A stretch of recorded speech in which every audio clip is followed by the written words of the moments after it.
गोकुळ सोबत गोकुल.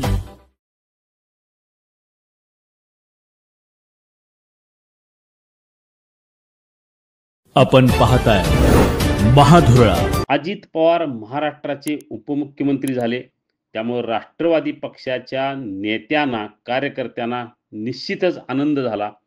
या आनंदानंतर त्यांचा नागरी सत्कार करण्याचा निर्णय झाला. त्यानुसार कोल्हापूर जिल्ह्यातील चंदगड तालुक्यात अजित पवारांचा जंगी सत्कार करण्यात आला. या सत्कारात पवारांनी मात्र कोल्हापुरी फेटा, जो मानाचा फेटा असतो, तो बांधून घ्यायला नकार दिला. त्याचं कारण होतं, गड आला पण सिंह गेला. खरं तर राजेश पाटील हे राष्ट्रवादीचे चंदगडचे उमेदवार होते. महायुतीतच दगाफटका झाला आणि राजेश पाटील यांचा पराभव झाला. हा पराभव अजित पवारांच्या जिवारी लागला आणि त्यांनी नागरी सत्कार समारंभातच जोपर्यंत राजेश पाटील यांचा विजय होत नाही तोपर्यंत मी फेटा बांधून घेणार नाही असं स्पष्ट केलं. त्यामुळं नेमकं हा पराभव का झाला, पराभव अजित पवारांच्या जिवारी का लागला, याची चर्चा कोल्हापूर जिल्ह्यात सुरू झाली. नेमकं अजित पवार काय म्हणाले या पराभवाबाबत आणि फेट्याबाबत ते ऐका. सत्कार केल्यानंतर मी पुन्हा राज्याचा उपमुख्यमंत्री झालो.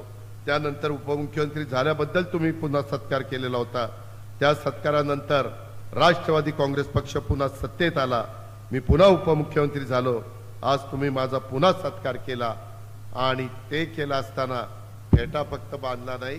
कुठंतरी एक मन म्हणत होतं, कुठं फेटा बांधतो, आपला उजवा हात राजेश पाटील पराभूत झालाय म्हणून ते फेटा बांधला नाही.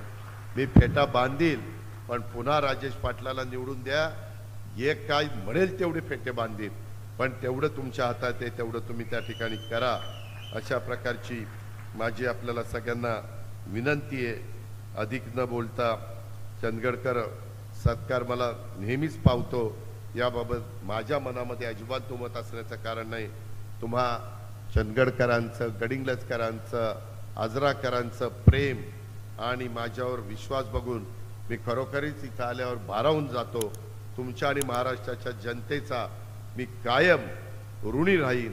महाराष्ट्राच्या जनतेच्यासाठी सर्वोत्तम देण्याचा मी राष्ट्रवादी काँग्रेस पक्षाच्या परीनं, त्यातर्फे आणि राज्य सरकारमधला उपमुख्यमंत्री म्हणून प्रामाणिकपणे प्रयत्न करत राहील. हा शब्द मी या निमित्तानं आपल्या सर्वांना देतो आणि आपल्या सगळ्यांची रजा घेतो.